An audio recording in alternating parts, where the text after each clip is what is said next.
Hello everybody, the Brickologist here with episode 2 of my LEGO Lord of the Rings retrospective. I reviewed all the LEGO Lord of the Rings sets back when they were originally released in 2012 and 2013, and with the theme's revival in 2023, I thought it was a good time to take a closer look back on these sets and see how they hold up today. Today's set is set number 9470, Shelob Attacks, which used to retail for about $20 US, adjusted for inflation that's closer to $27 US in 2024 money. The set contains 227 pieces, and unfortunately I no longer have the box nor the instruction manual, but here is a quick look at what the box art would have looked like.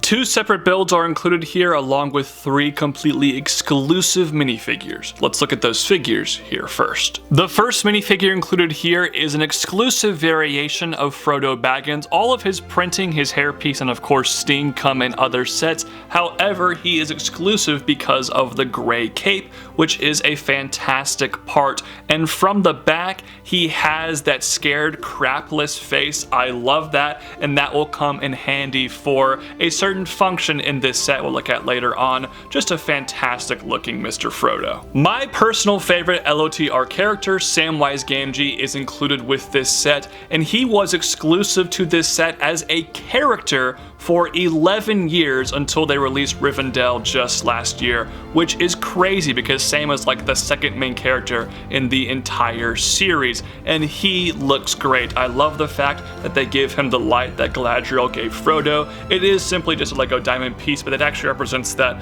fairly well. His printing head to toe is great. His backprint double-sided face are fantastic. I love Sam so much, and having him as a figure is just so awesome to me. Last but not least here is Smeagol, aka Gollum, who is a completely custom mold for a figure, which was pretty much needed because this character is such a bizarre shape. Now Gollum did come with a Hobbit set, but he had a different facial expression in that set, so this is an exclusive variation, and he looks so good. I think LEGO just nailed the molding here. The loincloth, the weird kind of hunchback pose, the printing on the face, and the creepy arms. Everything about this figure works if you ask me. Additionally, he includes an accessory of a fish, which is very fitting for the character.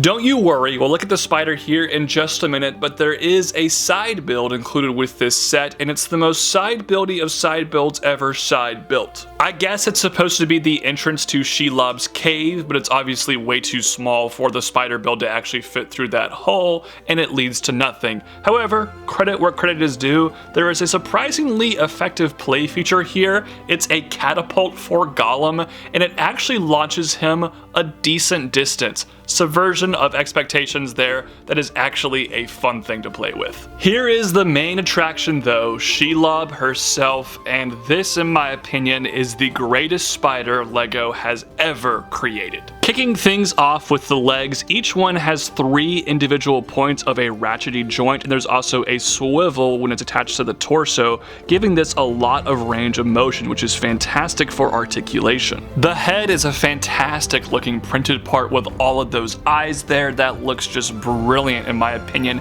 and the mandibles can articulate as well, which is eerily creepy. The main torso is probably the most plain part of Shelob's design, and I don't love the gray and slight tan pieces that are somewhat visible here, but other than that, it looks pretty good. The back here is not like that at all. It's one of the most interesting parts of this entire set, and it is attached on using an Exoforce ball joint, so it can move up and down, but also rotate, giving this build so much creepy life. Finally, Shelob would be nothing without her most important weapon, and that is her stinger, represented by a little dark red hook piece right here.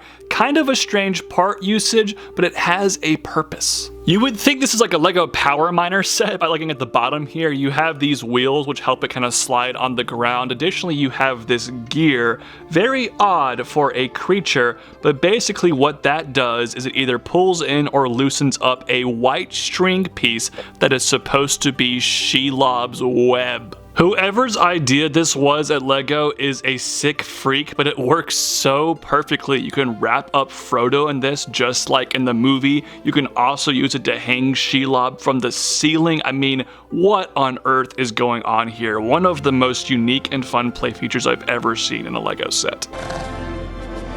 Let it go, you filth. Shelob Attacks was never my personal favorite LEGO Lord of the Rings set. And honestly, that's all a matter of preference. I prefer, castles or vehicles, not nature builds like rocks, trees, or in this case, a big old spider. However, in this instance, the spider is spectacular. This build is pretty much perfect. It plays great, it looks fantastic on display.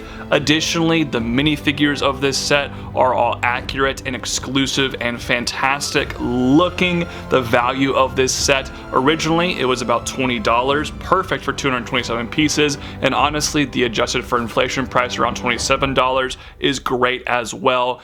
Everything about this set is pretty much a huge win in my opinion, besides one small little thing. And that's the side build. The side build is kind of a waste. I like that they actually included some rock in this set, but I think it could have been expanded upon a lot. Obviously, that probably would have raised the price of this set, but I wouldn't have minded a bigger rock thing to kind of help set the scene. This side build, besides one good play feature, is pretty awful. As for the aftermarket value on this set, it ain't great sealed, about a 600% increase in price to around $120. I would not recommend that. However, you can probably find it used for around 50 to 60 bucks, and considering all of the pieces in this set are printed, I say go for it as long as the capes and the string are in decent condition. But I won't let something that's like 1/10 of the piece count ruin what's otherwise an absolutely fantastic set. Shelob Attacks holds up perfectly here 12 years later, and that is why this set is going to get